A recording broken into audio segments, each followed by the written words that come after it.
One thing I've noticed about these playoffs is the inability for a lot of teams to close out teams. Like a great. I'm not saying that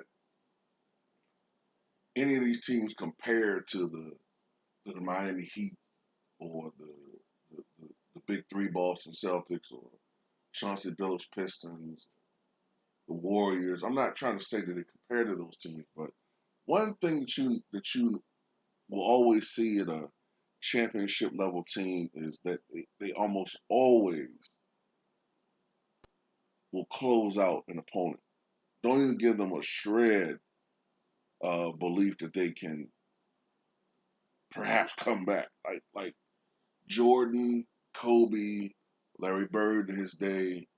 Um, these guys, Jerry West, even though he didn't win on uh, as far as the finals frequently, but in the Western Conference he dominated. Um, these guys, they would do everything they could to try to destroy a team's hopes.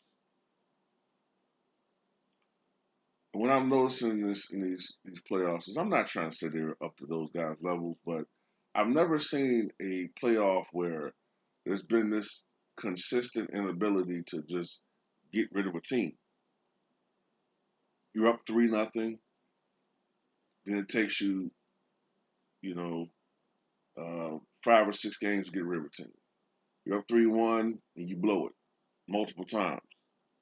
It's been seen this playoffs. You're up, 3 games to 2 and you blow it. I mean, we just see this constantly. And while I still believe that Miami's going to win this series, Miami had a golden opportunity to end this. But the second half of the game, um, dictated the game, in particular the third quarter. And Miami lost, final score 121 to 108. And Miami still holds a 3 games to 2 advantage.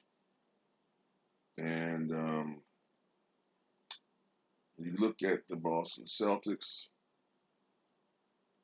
it was, you know, it was that pivotal fourth quarter that really sealed the deal for them. Jason Tatum had 31 points, going on with 10 rebounds and 6 assists. Jaylen Brown had 28 points and 8 rebounds. Danny Thice, however you want to pronounce it, 15 points, going on with 13 rebounds.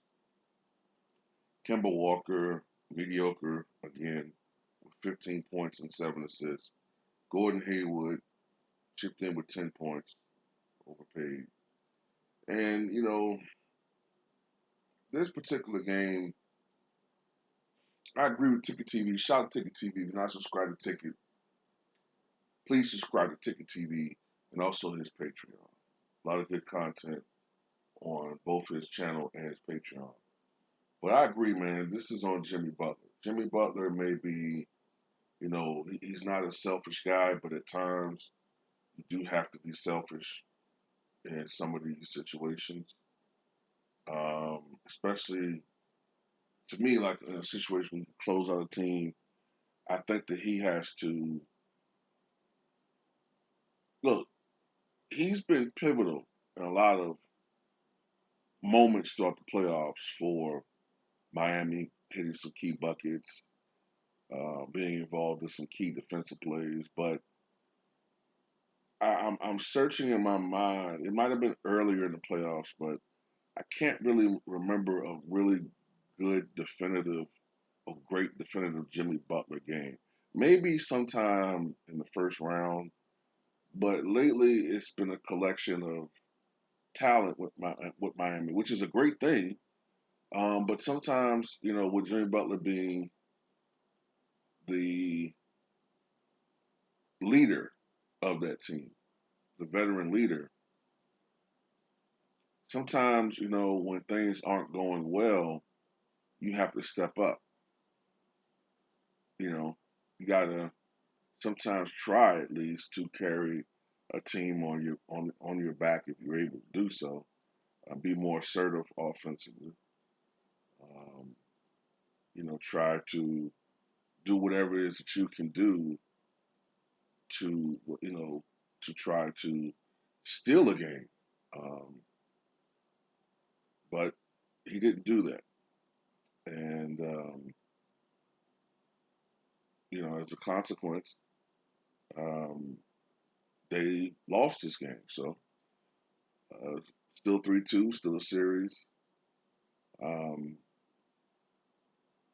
I just don't think Miami is going to lose 3 games in a row. I have to see it. Now, if they lose the next game, then anything's possible. But I just don't see them losing 3 games in a row. But tell me what you guys think.